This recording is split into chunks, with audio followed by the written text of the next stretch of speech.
Earlier this week, we talked about where the domestic and international environmental movement stands on this 40th anniversary of Earth Day. There were kind of mixed reviews, but in Bolivia, activists and movement leaders from around the world are determined. They're congregated in Tiquipaya, just outside Cochabamba, Bolivia, hoping to catalyze a global people's movement for environmental action and justice.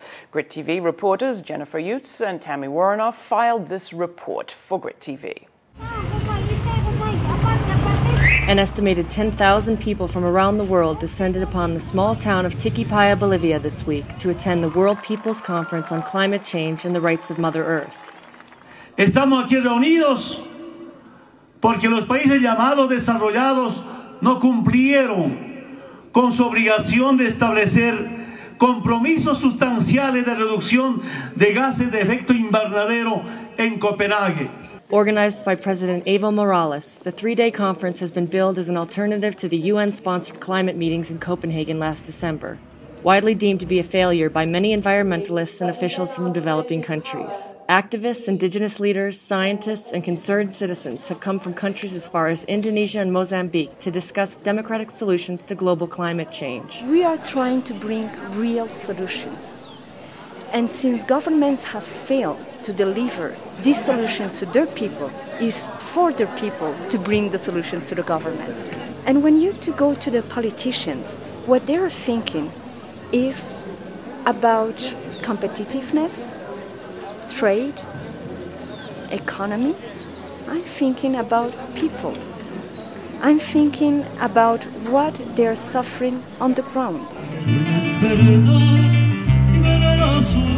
We're here basically to join in solidarity with the Bolivian people and to begin to build a people's movement and a response to climate change. Specifically, we're focused in on the false solution of carbon offsets. In the U.S., there are 2 billion tons per year of carbon offsets proposed, which would mean the U.S. could do absolutely nothing until 2026, buy our way out of any sort of action at home, and basically expect developing countries to take action for us. I come from the reservation in South Dakota. I'm here to represent them and their interests and to see if we can connect between the southern neighbors and the northern neighbors. For so many years we were kept apart, and what we would like to do is to effect some exchange programs between students.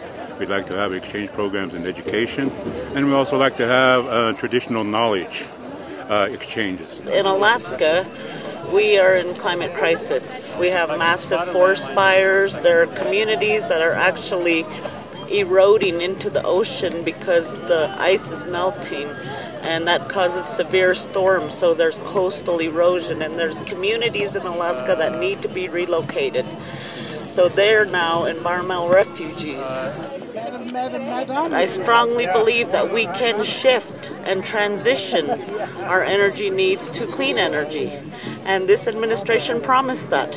They need to come through with that promise and not continue to open up areas that are pristine. We have worked in India. We have brought out with different memorandum to the government of India. But these are largely meaningless if we are not addressing the root cause. Because if you are not addressing the capitalist industrialist system, which externalizes all costs, which loads the environment, loads the people with all their rubbish, unless we address this basic system, which is a political question, we will not be arriving at a final solution. So it is largely a political and economic question. Outside the conference, another gathering formed as Mesa 18, a loose coalition of unionists, miners, and indigenous groups staged their own meetings, calling for greater change to domestic environmental policy. What you have is a group of Bolivian environmentalists demanding that the government pay attention to the environmental issues right here, pay attention to the Pachamama at home.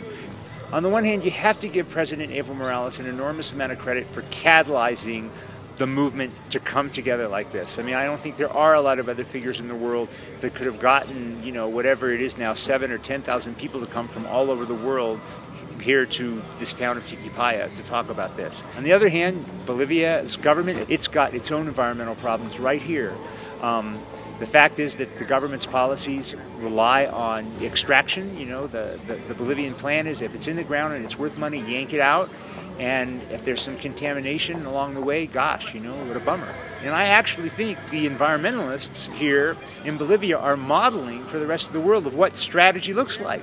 I mean, think about it. They were smart. They took on their president at a moment in which he was probably most vulnerable to be taken on, which is when he's drawing international attention to himself. And that's the kind of strategic advocacy on this issue that I think we should all be thinking about how to do on a global level. It's not about being here to learn something, because most of us are in touch through the net, through other kind of communication. It's basically a kind of solidarity and a strategy.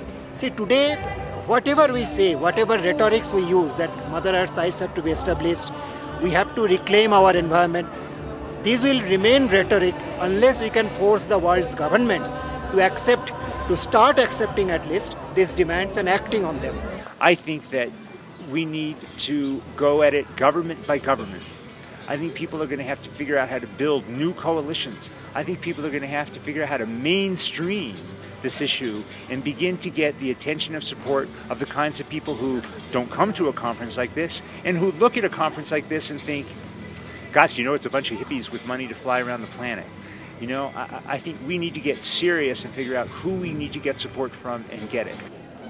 From Tiquipaya, Bolivia, this is Jennifer Utes and Tami Woronoff for GRITtv.